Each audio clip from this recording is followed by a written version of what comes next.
സർക്കാർ സർവീസുകളിൽ നിയമനത്തിന് 248 കായിക താരങ്ങളുടെ പട്ടിക തയ്യാറാക്കിയതായി മുഖ്യമന്ത്രി പിണറായി വിജയൻ. അടിസ്ഥാന സൗകര്യമൊരുക്കിയാൽ കായിക രംഗത്ത് കൂടുതൽ നേട്ടങ്ങൾ ഉണ്ടാക്കാനാകുമെന്നും മുഖ്യമന്ത്രി പറഞ്ഞു. ചെങ്ങന്നൂരിൽ ആധുനിക സൗകര്യങ്ങളോടെ നിർമ്മിക്കുന്ന പുതിയ ജില്ലാ സ്റ്റേഡിയത്തിന്റെ നിർമ്മാണോദ്ഘാടനം നിർവഹിക്കുകയായിരുന്നു മുഖ്യമന്ത്രി.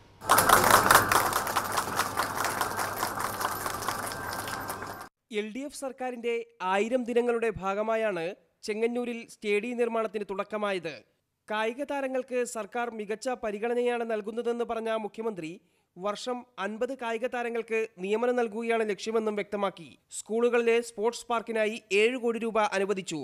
ശിശു കേന്ദ്രീകൃത കായിക പരിശീലനത്തിനാണ് ഊന്നൽ.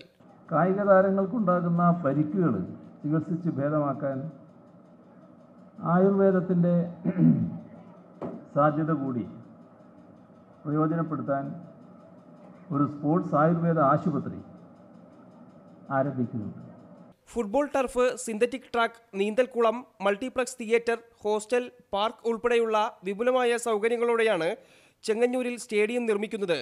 നഗരസഭ കൈമാറിയ സ്ഥലത്ത് കിഫ്ബി സഹായത്തോടെ 40 കോടി രൂപ ചെലവിൽ 3 വർഷം കൊണ്ട് സ്റ്റേഡിയത്തിന്റെ നിർമ്മാണം പൂർത്തിയാക്കുകയാണ് ലക്ഷ്യം. ഏഷ്യാനെറ്റ് ന്യൂസ്, തിരുവല്ല.